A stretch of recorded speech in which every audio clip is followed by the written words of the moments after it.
Hoje eu vou começar a pregar uma série de mensagens a respeito de alguns homens, 12 homens que na verdade foram os discípulos de Jesus, homens que foram os apóstolos, homens que andaram com Jesus durante o tempo que Jesus esteve aqui na terra, no seu ministério, e depois que Jesus partiu, eles continuaram a obra, eles continuaram levando o legado que Jesus deixou na vida deles, os ensinamentos, através do exemplo, através dos ensinos que eles ouviram muitas vezes Jesus falando e ensinando, né?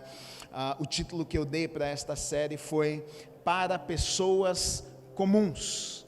Então, se você se sente uma pessoa comum, como eu, essa série eu tenho certeza que vai falar muito com você. Muitas vezes a gente se sente comum demais, normal demais diante das coisas que Deus tem preparado para as nossas vidas, né? A gente vem à igreja e a gente ouve grandes promessas, a gente ouve Deus falando coisas maravilhosas ao nosso respeito, ou então Deus coloca coisas em nossos corações, muitas vezes que são grandes, que são maravilhosas, que são poderosas, mas muitas vezes a gente se sente normal demais, a gente se sente comum demais. Na verdade, a gente olha para nós e a gente pensa, puxa, eu sou apenas um pecador, eu sou apenas alguém que errou muito na minha vida e chegou aqui, pela graça de Deus, hoje sou salvo, vou morar no céu, mas para mim já está bom demais. Na verdade, o que é que Deus poderia fazer na minha vida e através da minha vida além disso?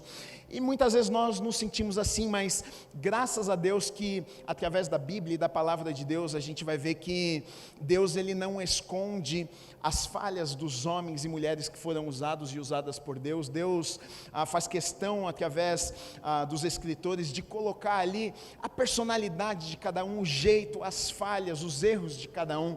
E isso para me ensinar, isso para te ensinar, sabe o que? Eu não preciso ser perfeito para ser usado por Deus. Nós, com as nossas falhas, com os nossos erros, quando chegamos diante de Deus, com os nossos corações quebrantados, humildes, e dizemos, olha Deus, essa aqui é a minha história, essa aqui é meu passado, essa aqui é a minha vida, talvez eu não me sinta digno de viver para o Senhor ou ser usado pelo Senhor, mas isso é o que eu tenho. Quando nós fazemos isso, Deus pode mudar a nossa história, Deus pode usar as nossas vidas para fazer coisas que a gente talvez nem imagina que nós poderíamos fazer, realizar e nos tornarmos na verdade, né? Então a gente vai dar uma olhada na vida de alguns homens aqui que andaram com Jesus e a princípio homens comuns, homens, na verdade eu fico até pensando que se eu fosse Jesus, eu acho que talvez não, com certeza eu não escolheria as pessoas que Jesus escolheu, porque Jesus, ele sabia que ele teria um período aqui na terra curto, e ele precisava treinar e discipular algumas pessoas, porque depois ele iria morrer numa cruz, ele iria partir, e estas pessoas que ele havia discipulado, seriam as pessoas que levariam a mensagem, que dariam início à igreja aqui na terra, que cuidariam, discipulariam as nações. Então, na verdade, que responsabilidade, né? Se eu fosse Jesus, talvez eu pegaria um fariseu, eu pegaria alguém que conhecia muito bem das escrituras, das leis, mas Jesus ele vai pegar diferentes pessoas, ele vai pegar pescador. O que é que um pescador vai fazer para estabelecer o reino de Deus aqui na terra? Ele vai pegar um cobrador de impostos, ele vai pegar pessoas que eu e você talvez não pegaríamos, e isso me encanta em Jesus, porque isso na verdade não apenas me encanta, mas também me consola e me conforta, porque se ele pegou pessoas assim e usou pessoas para marcar a história, para fazer a diferença na vida de milhares de pessoas, ele pode usar a minha e ele pode usar a sua vida também, independente do que você pensa sobre você. Mas eu sou apenas, mas também muitos pensaram, eu sou apenas um pescador, eu sou apenas um pecador, eu sou apenas um cobrador de impostos, mas quando tiveram um encontro com Jesus, suas vidas foram mudadas e Jesus tornou eles na pessoa que Deus havia sonhado para eles serem. Então, Deus pode fazer na minha vida e Deus pode fazer na sua vida também. Lucas 22, 31 e 32 diz assim: Simão, Simão, eis que Satanás vos reclamou para vos peneirar como trigo. Eu, porém, roguei por ti, para que a tua fé não desfaleça, pois pois, quando te converteres, fortalece os teus irmãos. Amém. Vamos orar. Deus, obrigado pela Tua palavra, Pai. Obrigado pela oportunidade que o Senhor nos dá de estarmos na Tua casa nessa manhã. A minha oração é: venha e fale conosco, encha os nossos corações, muda aquilo que precisa ser mudado nas nossas vidas, transforma aquilo que precisa ser transformado nas nossas vidas, no nosso interior, no nosso caráter, no nosso coração, Pai. Nós abrimos os nossos corações, Espírito Santo, faça aquilo que só o Senhor pode fazer nas nossas vidas. Deus, haja com liberdade neste lugar, usa a minha vida, a minha boca como instrumento nas mãos do Senhor, meu Deus. Eu oro e te agradeço por tudo aquilo que o Senhor vai fazer nesta manhã na vida de cada um que está aqui, em nome do Senhor Jesus Cristo, amém e amém. Você pode aplaudir ao Senhor Jesus pela palavra de Deus. Olha só, nos evangelhos, também em Atos, a gente vai encontrar a lista dos 12, a gente vai encontrar a lista daqueles que caminharam com Jesus, enquanto Jesus andou e cumpriu o ministério dele aqui na terra. Lá em Mateus 10, de 2 a 4, a gente encontra essa lista dos 12 homens. Em Marcos, não vou ler tudo, porque senão são muitos textos, 3, de 16 a 19, a gente encontra essa lista também. Em Lucas 6, de 13 a 16, a gente encontra também a lista. E lá em Atos, no capítulo 1, no versículo 13, a gente também encontra essa lista. Porém, lá em Atos, não são 12, apenas 11, porque Judas Iscariotes, aquele que traiu Jesus, já não estava mais lá. E apenas depois que foi acrescentado Matias, como também um dos apóstolos que levariam a mensagem também, né? Os discípulos de Jesus, na verdade, nos evangelhos, em alguns lugares, eles são chamados tanto de discípulos como apóstolos. Em alguns lugares você vai ver que fala discípulos, em alguns lugares fala apóstolos. E aí até pergunta, eles eram apóstolos ou eram discípulos? Eles eram as duas coisas, porque na verdade discípulo, a palavra discípulo, no original o significado é aluno, é aprendiz. Então, o que é que eles eram? Eles eram alunos, eles eram aqueles que estavam ali aprendendo com Jesus, eles eram discípulos de Jesus, que estavam ali durante o ministério de Jesus aqui na terra para aprender, para ouvir de Jesus, para receber tudo aquilo que Jesus estava transmitindo e ensinando, né, para que depois eles levassem adiante aquilo que Jesus estava transmitindo para ele. Apóstolos, né? A palavra apóstolo significa mensageiro. Então, na verdade, também eles foram apóstolos porque eles foram mensageiros, eles foram porta-voz de Deus aqui na terra. Depois que Jesus não estava mais aqui, eles foram aqueles que levaram a mensagem, eles foram aqueles que começaram a igreja, eles foram aqueles que pregaram em todos os cantos, né? Então, discípulos e apóstolos. Se nós olharmos para o grupo dos discípulos ou dos apóstolos, a gente vai ver que dentre os 12, Jesus tinha alguns que eram mais próximos dele, né? A gente vai ver que em momentos cruciais na vida de Jesus, em momentos de choro, em momentos de tristeza, você vai ver que geralmente tinha alguns discípulos que estavam com Jesus. Jesus ia em alguns lugares secretos algumas vezes que nem todos iam, e ele convidava apenas alguns para estar ali com eles. Se a gente pudesse dividir em grupos menores, eu dividiria em 3 grupos, de 4 em cada grupo, né? O primeiro grupo, Pedro, André, Tiago e João. O segundo grupo, Felipe, Bartolomeu, Mateus e Tomé. Terceiro grupo, Tiago, filho de Alfeu, Simão, Zelote, Judas, que é filho de Tiago, e Judas, o Iscariotes, né? Interessante que Pedro, e hoje eu vou falar sobre Pedro já, avisando vocês, Pedro, se você olhar em todos os evangelhos que vai falar na lista dos discípulos, você vai ver que o nome de Pedro, ele é citado em primeiro lugar, antes de todos os discípulos. E tem um texto que fala em Mateus 10, 2, que diz o seguinte: ora, os nomes dos 12 são estes. Aí diz assim: primeiro, Simão, por sobrenome Pedro, e André, seu irmão, Tiago, filho de Zebedeu, e João, seu irmão.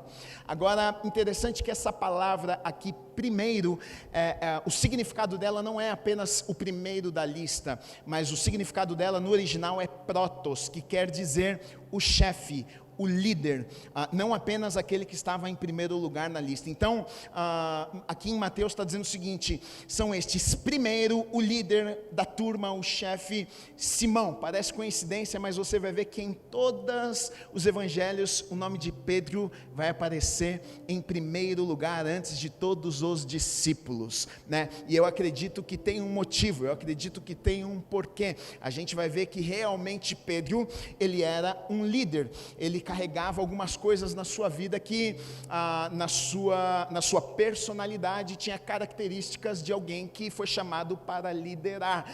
Porém, quando a gente olha para a vida de Pedro, muitas vezes a gente olha para Pedro e a gente pensa: puxa, como é que Deus poderia usar um homem como Pedro? Porque Pedro é conhecido como um homem que era falador, falastrão, é um homem que fazia antes de pensar, era um homem que fazia e depois que fazia via que tinha feito besteira. E a gente fica pensando: como é que você está me dizendo que dos discípulos aquele ali era o que estava mais à frente, aquele ali era o líder, aquele ali era alguém que Deus havia colocado e plantado algumas sementes nele de liderança, alguém que iria liderar? Como é que isso pode acontecer, né? Jesus, quando chama, na verdade, Simão, porque o nome de Pedro a princípio era Simão, a Bíblia vai dizer que o nome dele era Simão, filho de Barjonas, e Barjonas, na verdade, significa filho de Jonas, ou então filho de João. Então nós sabemos que Simão era filho do João. E aí, quando ele vai ter um encontro com Jesus, e na verdade quando Jesus vai chamá-lo para o ministério, vai chamar para seguir, olha só o que acontece. Está lá em Lucas 5, de 9 a 10, que diz assim: pois à vista da pesca que fizeram, a admiração se apoderou dele e de todos os seus companheiros, bem como de Tiago, João, filhos de Zebedeu, que eram seus sócios. Disse Jesus a Simão: não temas, doravante serás pescador de homem.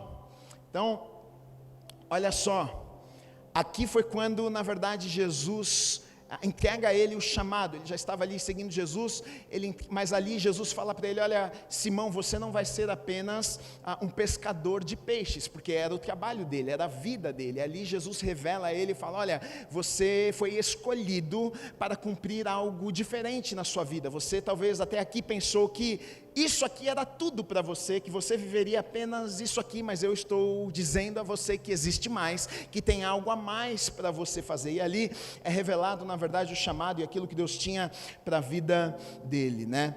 Agora, Simão, ele é chamado de Pedro. Jesus dá um nome de Simão e fala que ele era Pedro. Só que é interessante que Jesus não muda o nome de Simão. Às vezes a gente pensa que Jesus mudou o nome das pessoas. Na verdade não foi isso que aconteceu. Jesus acrescentou o nome Pedro a Simão. Ele não mudou, ele não tirou o nome de Simão e falou: você não é mais Simão, agora você é Pedro. Ele disse Simão e acrescentou, tanto que isso está lá, por exemplo, em Lucas. Lucas fala sobre isso no capítulo 6, versículo 14, diz assim: Simão, a quem acrescentou o nome de Pedro. Então nós entendemos o que? Jesus acrescentou um nome ao nome de Simão. Por quê? A gente vai entender por quê. Pedro significa rocha, no grego é Petros, no aramaico é Cefas, significa rocha, firme, forte, que veio para estabelecer alguma coisa. Só que Simão não era essa pessoa. Simão, na verdade, quando nós vamos olhar o comportamento de Simão é totalmente contrário disso aqui. A gente vê alguém que é levado pelas suas próprias emoções, a gente vê alguém que é levado por impulsos do momento, a gente vê alguém que antes de pensar vai lá e fala e depois se arrepende do que falou. Aí vem Jesus e diz para ele o seguinte: olha, agora você vai ser Cefas, agora você vai ser pedra, agora você vai ser rocha. Mas Jesus não tira o nome de Simão, ele apenas acrescenta e diz: olha, Simão, Pedro. Tanto que em alguns lugares nos evangelhos você vai ver que Simão, ele era chamado com os dois nomes, Simão, Pedro, algumas vezes apenas de Simão, algumas vezes apenas de Pedro, mas ele não perdeu o seu nome. Jesus coloca, na verdade, esse nome nele, por quê? Porque esse nome representava quem Deus estava o chamando para ser. E eu vejo que todas as vezes que Jesus olhava para ele e falava, pedra, rocha, Cefas, talvez Pedro, talvez Simão olhava para si e pensava, não sou eu essa pessoa, eu não sou uma rocha, eu não sou alguém firme, eu não sou alguém com posicionamento, eu não sou alguém que me sinto essa pessoa aqui, mas todas as vezes que Jesus olhava e falava, Cefas, Pedro, olha, vem cá, vamos ali, vamos fazer isso, é como se Jesus estivesse olhando e dizendo, é isso que eu vejo em você, é esta pessoa que você vai se tornar, é essa pessoa que eu te chamei para ser aqui neste mundo, porque muitas vezes nós não conseguimos enxergar aquilo que Deus vê em nós, porque nós temos a nossa natureza pecaminosa, e até aqui chegamos como Simão, até aqui cheguei como Guilherme, até aqui você chegou como João, como Mateus, e aí você pensa, puxa, este aqui sou eu, isto aqui é o que define a minha vida, o meu futuro vai ser assim, porque eu sou assim, mas aí vem Deus e coloca algo diferente na minha vida, vem Deus e me diz, não, você não é esta pessoa, vem Deus e diz, não, olha, você agora é rocha, você agora é Cefas, você foi chamado para algo diferente, e aí muitas vezes a gente olha e pensa, não é possível uma coisa dessa, porque eu não me vejo deste jeito, então Jesus decide acrescentar um nome no nome de Simão, porque todas as vezes que Jesus falava Simão, que Pedro ouvia Cefas, ele era lembrado do porquê ele havia nascido, ele era lembrado que existia alguém que acreditava nele, ele era lembrado de que ele podia ter errado, ter sido Simão, mas ele tinha um chamado para ser diferente e fazer diferença aqui nesta terra. Jesus acrescentou um nome ao nome de Simão. E a gente vai ver, na verdade, que nos evangelhos, o nome Simão, ele continuou sendo usado ainda, mas em dois contextos. Primeiro contexto, quando vai falar do natural, da vida de Simão, das coisas terrenas. Por exemplo, quando vai falar de pesca, quando vai falar do trabalho, quando vai falar da família. Simão, ele era casado e tinha uma sogra. Então você vai ver que quando vai falar da sogra de Pedro, fala Simão, usa o nome Simão, porque está falando das coisas terrenas, não de coisas espirituais. Ou então, um segundo contexto que o nome Simão é usado bastante é quando Pedro, Cefas agora, um novo homem, ele dá alguns passos atrás e ele passa a viver, ele passa a ter reações, ou ele passa a ter atitudes como Simão e não como Cefas, e aí a gente vai ver que Jesus vai confrontá-lo, quando ele tem algumas atitudes de Simão, do velho homem, e não de Cefas, do novo homem, a gente vê que Jesus algumas vezes vai chamar ele de Simão e não de Cefas. É como se Jesus estava dizendo, ô meu amigo, deixa eu te dizer uma coisa, você deixou a natureza velha aflorar, essa decisão que você tomou, esse comportamento que você teve, não tem a ver com esse novo homem que você nasceu para ser. Olha só, você está deixando que o velho homem domine você está deixando que isso que você falou, essa atitude que você teve, tem a ver com o velho homem e não com o novo. Então a gente vai ver que Jesus, quando vai repreender Cefas, algumas vezes ele usa Simão, ele fala como se ele estivesse dando uma dura e dizendo, olha, esse aqui é o velho homem, não é mais você. Nestes dois contextos, por exemplo, em Lucas, eu vou dar alguns exemplos para vocês, para que a gente possa ver como isso aconteceu. Em Lucas 5:5 diz assim, respondeu-lhe Simão, mestre, havendo trabalhado toda a noite, nada apanhamos, mas sob tua palavra lançarei as redes. Então Simão aqui, o incrédulo, alguém que não consegue acreditar, fala, ô mestre, a gente tentou pescar a noite inteira, não deu nada, isso aqui não vai dar nada. Ele é chamado aqui, o nome que é colocado aqui é Simão.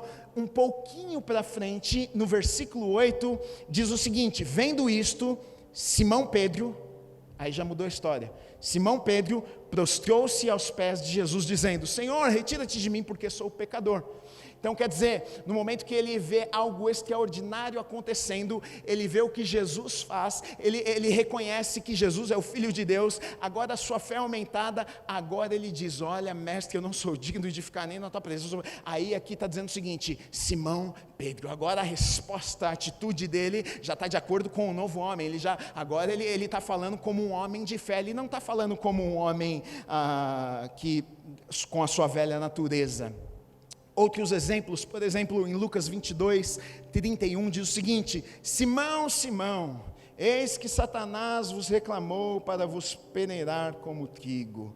Por exemplo, em Marcos 14, 37, quando estava lá no Getsemane, quando Pedro ele dorme, Jesus está no momento mais difícil da vida dele, Jesus está lá com os discípulos, Jesus pede para eles orarem, fala: fica comigo, porque está muito difícil. Jesus sua sangue, Jesus está no momento mais difícil da vida dele, e aí ele chega lá, o que os discípulos estão fazendo? Estão lá tirando um cochilo e dormindo, e aí em Marcos 14, 37 diz assim: voltando achou-os dormindo e disse a Pedro, ele disse a Pedro, só que ele disse o seguinte: Simão, tu dormes, não pudeste vigiar nem uma hora? Ô Simão, dá uma dura em Simão. Depois de ter negado Jesus, a gente sabe que Pedro nega Jesus 3 vezes, e quando ele se encontra com os discípulos lá na praia, depois de ter morrido e ressuscitado, Jesus vai se encontrar, e a gente sabe que Jesus tem uma conversa com Pedro, só que Jesus não chama Pedro de Cefas ali, Jesus chama Pedro de Simão, filho de João. Você vai ver que por 3 vezes ele fala: Simão, filho de João, Simão, filho de João, Simão, filho de João. É como se ele estivesse dizendo: meu filho, você deixou que isso aqui acontecesse porque você está carregando algo novo. Mas aí ele dá esperança, dizendo: olha, continua, apacenta os meus cordeirinhos, as minhas ovelhas. É como se ele estivesse dizendo: olha, não terminou, você deixou escapar, e você deixou que o velho homem tivesse força, e você tomou algumas atitudes baseadas naquele antigo homem, mas ainda tem uma chance de você viver o novo homem que eu coloquei dentro de você. Então, na verdade, olha só, a gente vê um conflito de Simão e Cefas, a gente vê um conflito de rocha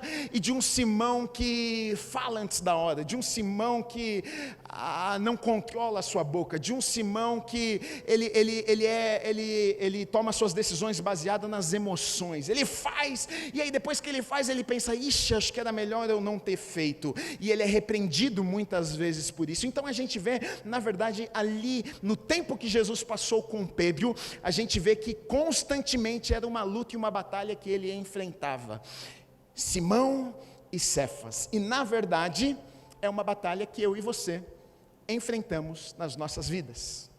Chegamos aqui e temos uma velha natureza, temos algo em nós, a nossa natureza muitas vezes que berra dentro de nós e diz: olha, faz isso, faz aquilo, vai por aqui, faça isso aqui. Mas você sabe que Deus te chamou para algo, você sabe que Deus depositou algo em você, você sabe que você foi chamado para fazer da diferença, você sabe que você é uma nova pessoa, mas algumas vezes parece que o antigo Guilherme escapa, e aí o antigo Guilherme toma uma decisão que fala: ai meu Deus, não era isso aqui.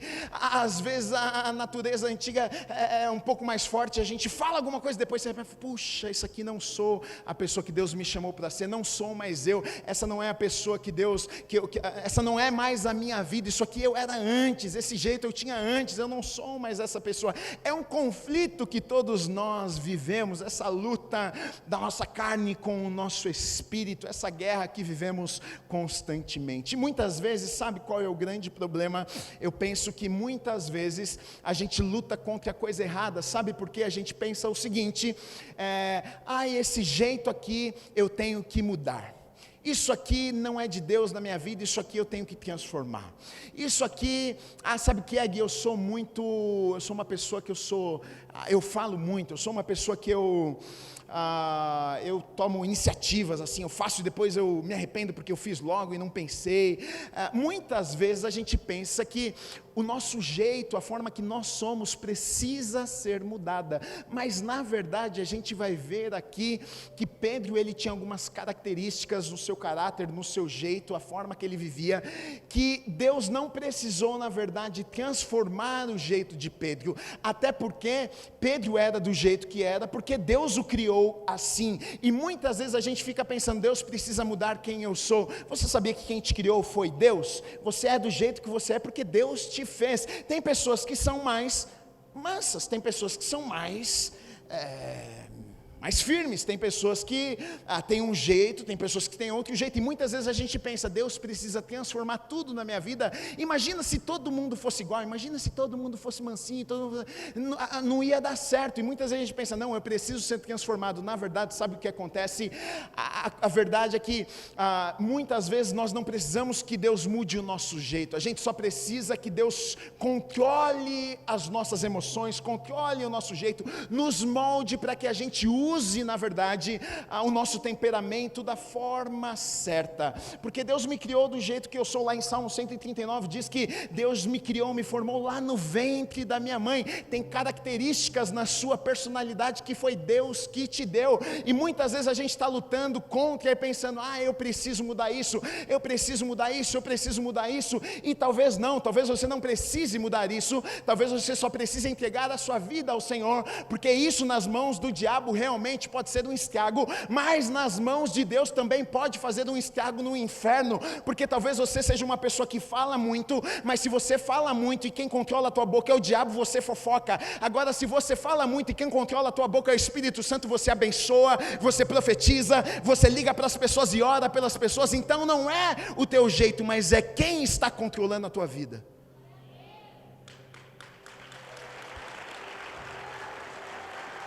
E a gente vê na igreja as pessoas lutando com uma força absurda. Eu preciso falar menos, eu preciso daquilo. Não, você precisa ser controlado pelo Espírito Santo, porque você é do jeito que você é, e talvez Deus vai usar a tua vida como Ele não usa o quietinho.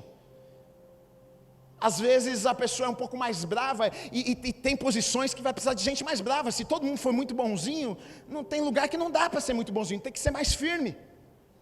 Só que controlado pelo Espírito Santo. Não significa ser firme e maltratar as pessoas. Ser firme não significa sair xingando ninguém, não. Controlado pelo Espírito Santo. Então Pedro, na verdade, o que a gente vai ver é que tinha características na vida dele de um grande líder. Ele só precisava ter a sua vida moldada, controlada. Ele só precisava aprender algumas lições. Ele tinha tudo aquilo, era como uma explosão. Ele era um grande líder, mas ele não sabia controlar aquilo. Então ele era impetuoso, ele falava mesmo, ele tomava iniciativa, ele se precisasse, ele fazia, ele ia à frente, ele tinha características de um líder, só que ele não sabia controlar isso, tanto que quando Deus o chama e fala, você é pedra, você é rocha, você vai ser alguém que vai estabelecer, vai ajudar para estabelecer o meu reino, as pessoas vão te seguir, você vai abençoar milhares de pessoas. Então Deus colocou características nele que precisava.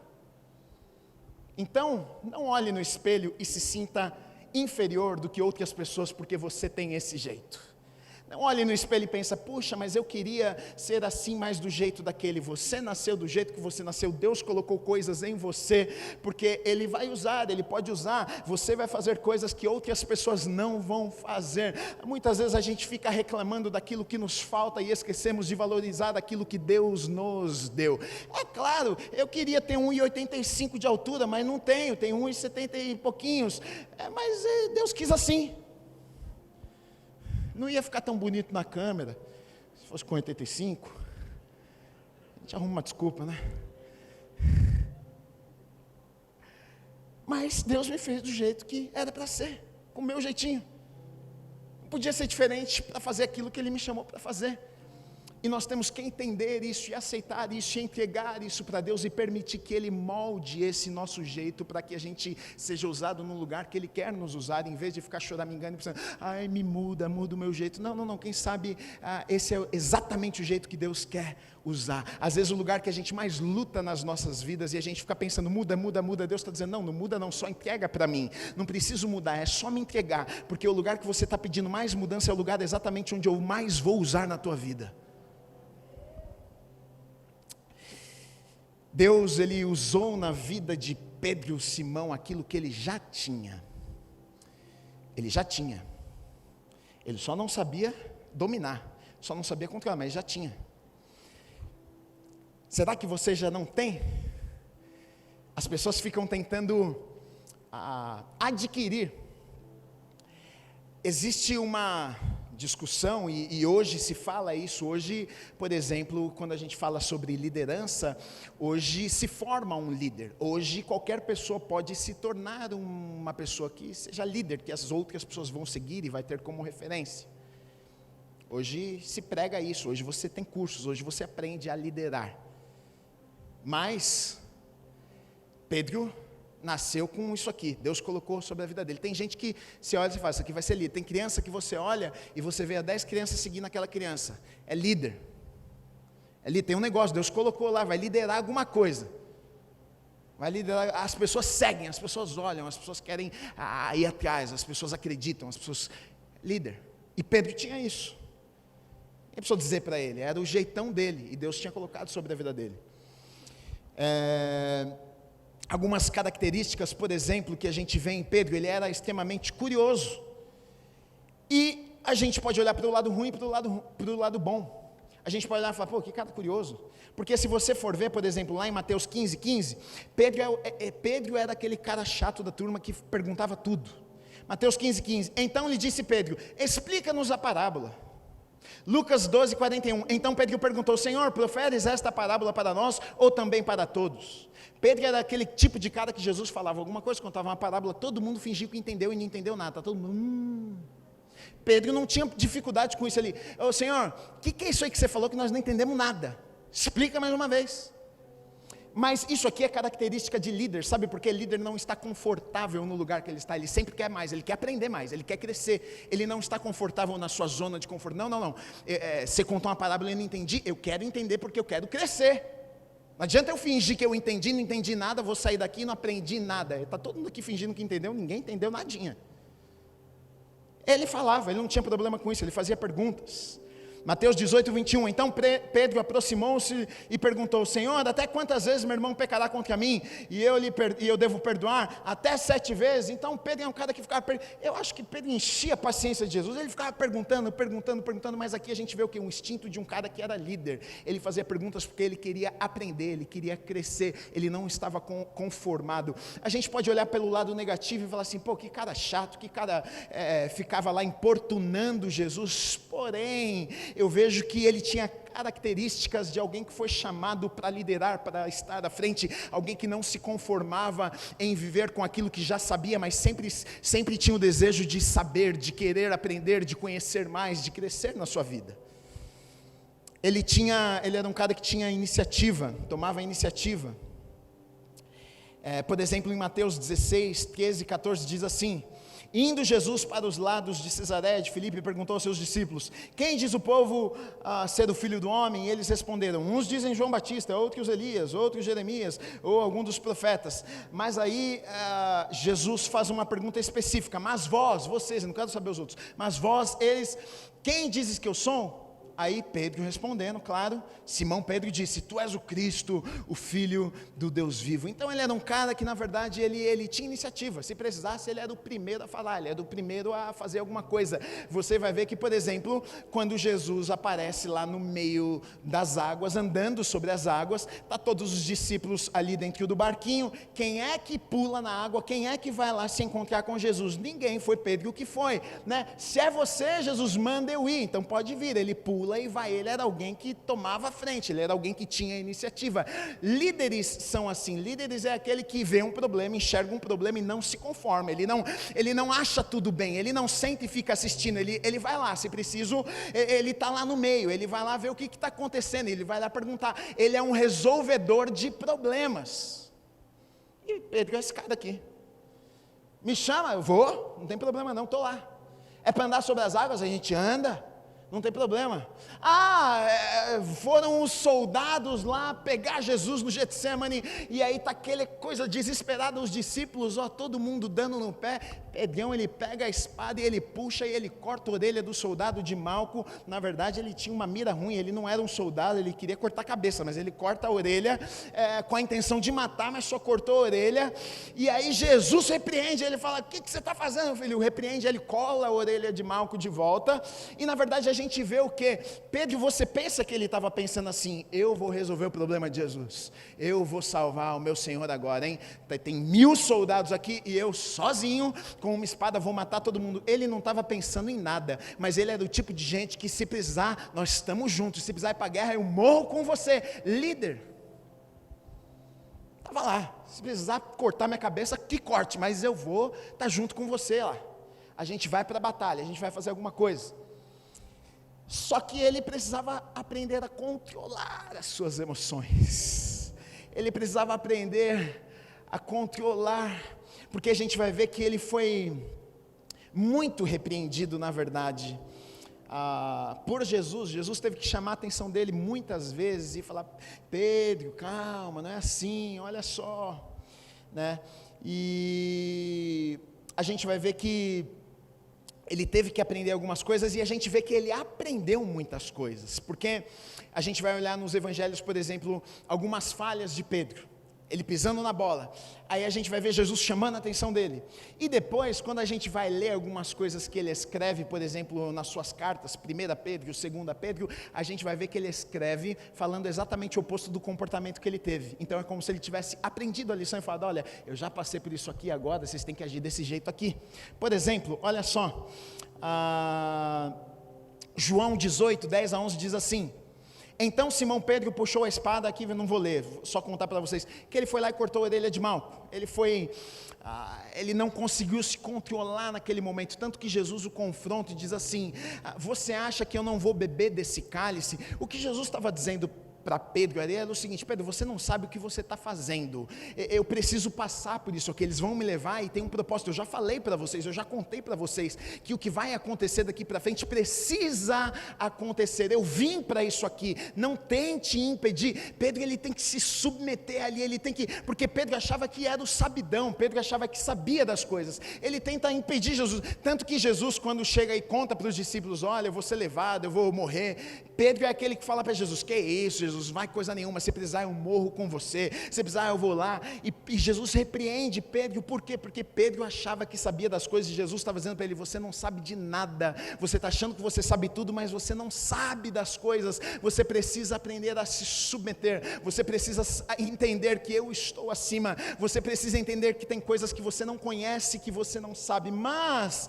a gente vai ver que, por exemplo, o tempo passa e Pedro aprende algumas coisas. Lá em 1 Pedro, no capítulo 2, versículos 21-23, diz assim, Pedro escrevendo, aqui já tempos depois, um novo homem, agora Cefas, falando, ele diz o seguinte: porquanto para isto mesmo, agora ele está ensinando, fostes chamados, pois que também Cristo sofreu em vosso lugar, deixando-vos exemplo para seguirdes os seus passos, o qual não cometeu pecado, nem dolo algum se achou em sua boca, pois ele, quando ultrajado, não revidava com ultraje, quando maltratado, não fazia ameaças, mas entregava-se àquele que julga retamente.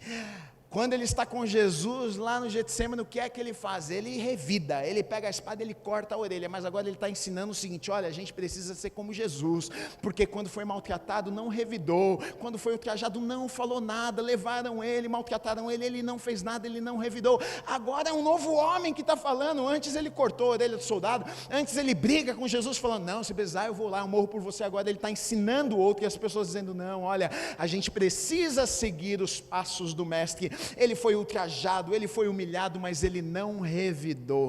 O que aconteceu com esse homem? Mateus 26:31 diz assim: então Jesus lhes disse: esta noite todos vós vos escandalizareis comigo, porque está escrito: ferirei o pastor, as ovelhas do rebanho ficarão dispersas. E aí o que é que Pedro responde? Pedro responde o seguinte: disse-lhe Pedro: ainda que venhas a ser um tropeço para todos, nunca o serás para mim. Aí Jesus responde para Pedro dizendo o seguinte: em verdade te digo, que nesta mesma noite, antes que o galo cante, tu me negarás 3 vezes. Então Jesus era duro com Pedro. Pedro falava: não, estou contigo. Jesus falava: você não sabe o que você está falando, você vai me negar. Vai estar lá todo mundo, você vai me negar, você vai me deixar de canto no momento que eu vou mais opressar. E eu fico pensando, o que Pedro, ouvindo estas coisas, qual era a sensação de Pedro? Porque ele fazia com um bom coração, ele tinha a disposição de realmente estar dizendo para Jesus: não, eu vou estar com você lá, eu vou estar no momento mais difícil.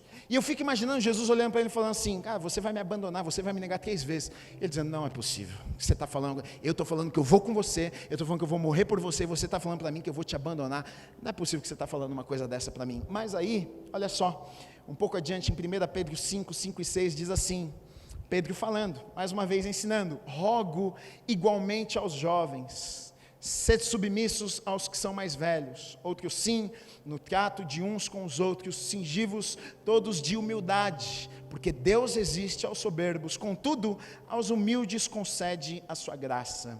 Humilhai-vos, portanto, sob a poderosa mão de Deus, para que Ele, em tempo oportuno, vos exalte. Alguém que quer discutir com Jesus e falar, não, eu vou estar lá, você não sabe o que você está falando agora, está ensinando para as pessoas. Olha, a gente precisa se humilhar, porque tem um Deus que está acima de nós. A gente precisa entender que, na verdade, tem alguém que é maior do que nós. A gente precisa aprender a respeito de submissão. A gente precisa aprender que, na verdade, não sabemos de todas as coisas. Muitas vezes somos orgulhosos e pensamos, a gente sabe demais, mas olha só, não sabemos de nada. Ele está dizendo, vocês precisam ter humildade. Esse mesmo cara que queria discutir com Jesus agora está falando sobre humildade, precisa se submeter a Deus. Ele teve que aprender com duras lições a respeito de amor. Jesus, quando vai cear com os discípulos, Jesus faz algo, a gente conhece essa história, muito marcante. Quando Jesus vai lavar os pés dos discípulos, era algo que eles faziam normalmente, porque as estradas eram de terra e eles ficavam com os pés extremamente sujos, e eles comiam reclinados no chão, na mesa, com os pés sujos. Então, quando eles chegavam na casa de alguém, ou a pessoa que convidou aquelas pessoas lavavam o pé dos convidados, ou então tinha uma pessoa ali para lavar os pés dos convidados, com balde, aguinha, toalha. Nessa ocasião, ninguém lavou o pé de ninguém, então Jesus decide lavar o pé dos discípulos. Jesus pega e lava o pé de todos os discípulos. Pedro fica indignado com aquilo. Quando Jesus chega no pé de Pedro, Pedro fala, não, eu que tenho que lavar os seus pés. E Jesus dá uma dura nele na frente de todo mundo, falando, meu filho, se eu não lavar os teus pés, você não tem parte comigo, você não tem parte com o Pai. Jesus estava dizendo, meu filho, é assim que funciona, não tem jeito, eu vim aqui para servir. Se Jesus estava falando, na verdade, da parte da questão espiritual, não estava falando de lavar o pé apenas, mas Jesus está ali ensinando uma lição para Pedro, e a gente vai ver que Pedro mais tarde vai entender a respeito disso, vai entender a respeito de serviço, vai entender a respeito de amor, vai entender a respeito do porquê, do propósito de estarmos aqui, servirmos e amarmos as pessoas, tanto que em 1 Pedro 4, de 8 a 10, ele diz o seguinte, acima de tudo, porém, tende amor intenso uns para com os outros, porque o amor cobre multidão de pecados. Sede mutuamente hospitaleiros, sem murmuração. Servi uns aos outros, cada um conforme o dom que recebeu, como bons dispenseiros da multiforme graça de Deus. Então a gente vê que Pedro, com aquela situação ali que ele passa com Jesus, ele entende, ele aprende, puxa, isso aqui que é o verdadeiro amor, e depois um pouco mais à frente ele vai ensinar sobre esse amor que ele aprende ali, através de uma experiência com Jesus, né? Pedro, ele tem uma experiência e ele aprende compaixão, ele aprende misericórdia, porque ele precisou disso, né? Ele negou Jesus, ele abandonou o seu amigo, ele abandonou o seu Senhor, ele abandonou o seu reino no momento mais difícil da vida dele, ele o negou por mais de uma, duas vezes, ele o negou por 3 vezes, tanto que depois que isso acontece, Pedro, o que é que ele faz? Ele desiste do seu chamado, ele voltou a ser pescador, ele vai para a praia pescar, ele pensa, bom, eu errei tanto, no momento que o meu Jesus mais precisou de mim, pegaram ele, levaram, maltrataram, bateram, ele foi crucificado, eu neguei, eu abandonei ele no momento mais difícil, agora já foi, agora já era, eu vou pescar peixe de novo. Ele vai fazer isso, mas aí a gente sabe da história, Jesus se encontra com Pedro lá na praia, e fala para ele, Simão, filho de Barjonas, filho de João, olha, você me ama? E aí Pedro responde, eu te amo, eu te amo, eu te amo. Por que às vezes Jesus faz a pergunta, e por que às vezes Jesus fala para ele, olha, apacenta as minhas ovelhinhas, apacenta os meus cordeirinhos, apacenta as minhas ovelhinhas. Jesus estava dizendo e ensinando para ele, olha, eu sou um Deus misericordioso, eu sou um Deus cheio de graça, eu sou um Deus que perdoa, eu sou um Deus de novas chances, eu sou um Deus que dá novas oportunidades, eu sou um Deus que, independente dos teus erros, os teus erros não apagam o teu futuro, os teus erros não podem apagar a história que eu tenho escrita para você. Ele estava dizendo, ainda tem uma chance, ainda dá tempo, e Pedro aprende isso, tanto que a gente vai ver que ele faz uma declaração lá em Pedro 5, de 8 a 10, e diz o seguinte, sede sóbrios e vigilantes. Aqui está falando alguém que já caiu, Aqui está falando alguém que já falhou e já errou. Ele está aconselhando os irmãos, dizendo: olha, fiquem de olho, tomem cuidado, porque é possível cair. Eu já estive lá, eu já falhei, hein? Ele falou: o diabo, vosso adversário, anda em derredor, como um leão que ruge procurando alguém para devorar. Resisti-lhe firmes na fé, certos de que sofrimentos iguais aos vossos estão se cumprindo na vossa irmandade espalhada pelo mundo. Ele diz assim: ora, o Deus de toda a graça, que em Cristo vos chamou à sua eterna glória, depois de terdes sofrido por um pouco, Ele mesmo vos há de aperfeiçoar, firmar, fortificar e fundamentar. Então esse mesmo homem que precisou de graça, precisou de misericórdia, que estava lá desencorajado, que estava lá pensando: não tem mais jeito, por causa das minhas falhas, por causa dos meus erros, agora ele está encorajando irmãos, agora ele está dizendo: olha, fiquem de olho, o diabo vai tentar destruir vocês, mas existe uma graça, existe um Deus poderoso que perdoa, que empodera vocês para viverem aquilo que Ele chamou vocês para viverem.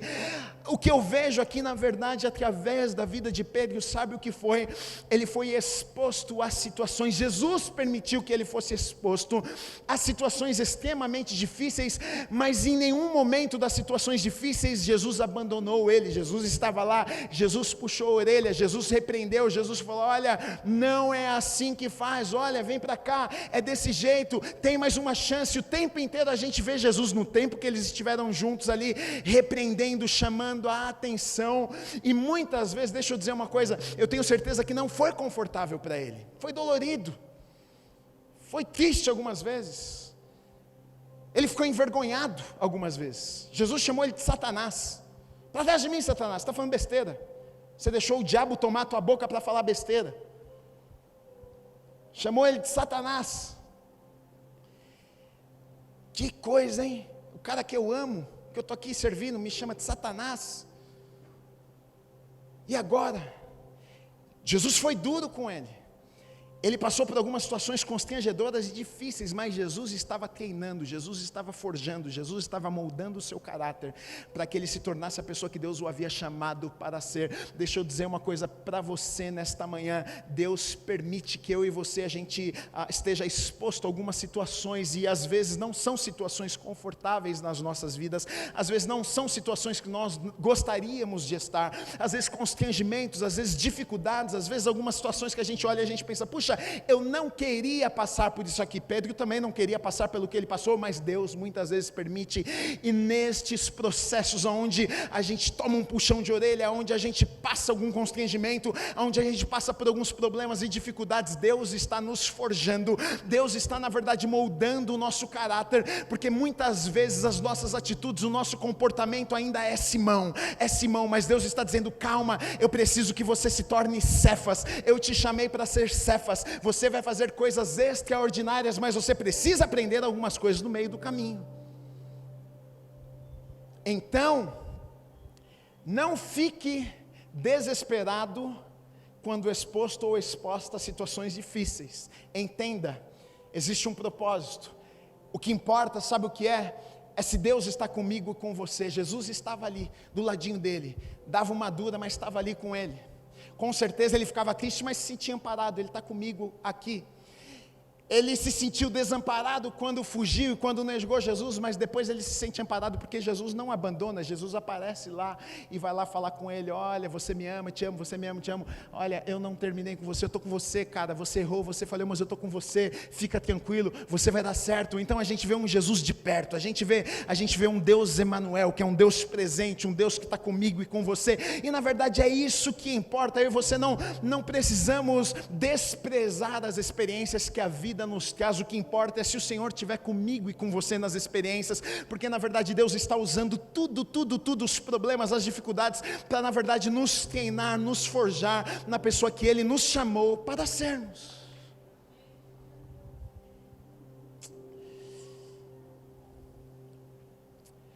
Pedro alcançou a perfeição? É claro que não tem como, ninguém vai ser perfeito aqui nessa terra. Tanto que você vai ver que lá em Gálatas, no capítulo 2, quando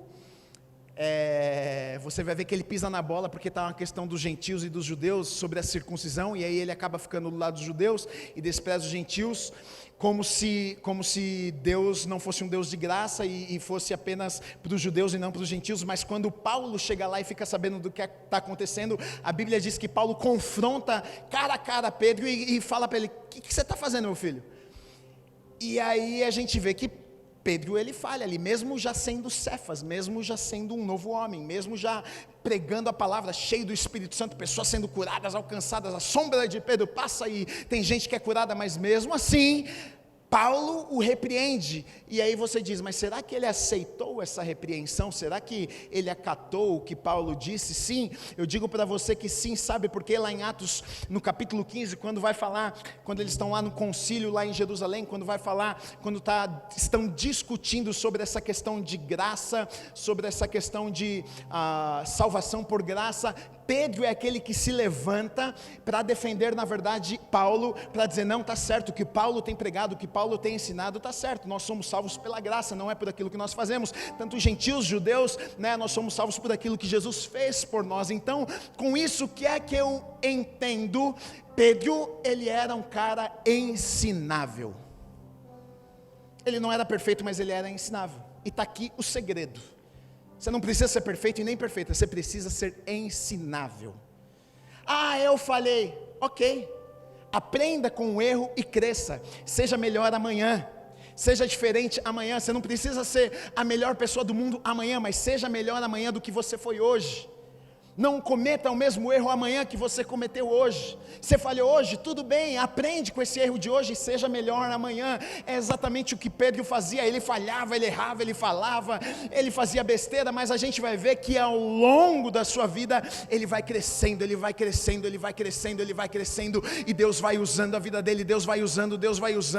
Aquele homem que falava um monte de coisa que não tinha a ver, daqui a pouco está sendo usado, está sendo boca para falar na vida de pessoas. A sombra de Pedro passa e pessoas são curadas, impactadas. Aquele Pedro que está falando besteira, que Jesus olha para ele e fala: para trás de mim, Satanás. Agora se levanta para pregar o evangelho, mais de 3.000 pessoas se convertem, aceitam o Senhor, ficam impactados com aquilo que Pedro está falando. É isso que Deus faz nas nossas vidas quando nós entregamos o controle, quando nós dizemos: Deus, eu não sou perfeito, mas está aqui a minha vida, toma a minha vida e faça da minha vida aquilo que o Senhor quer. Nós crescemos todos os dias um pouquinho. Todos os dias um pouquinho. As últimas palavras na carta de Pedro, no 2 Pedro 3,18, acho que definem muito bem a vida e a história de Pedro. Ele diz assim: olha, antes crescei na graça e no conhecimento de nosso Senhor e Salvador Jesus Cristo. A Ele seja a glória, tanto agora como no dia eterno.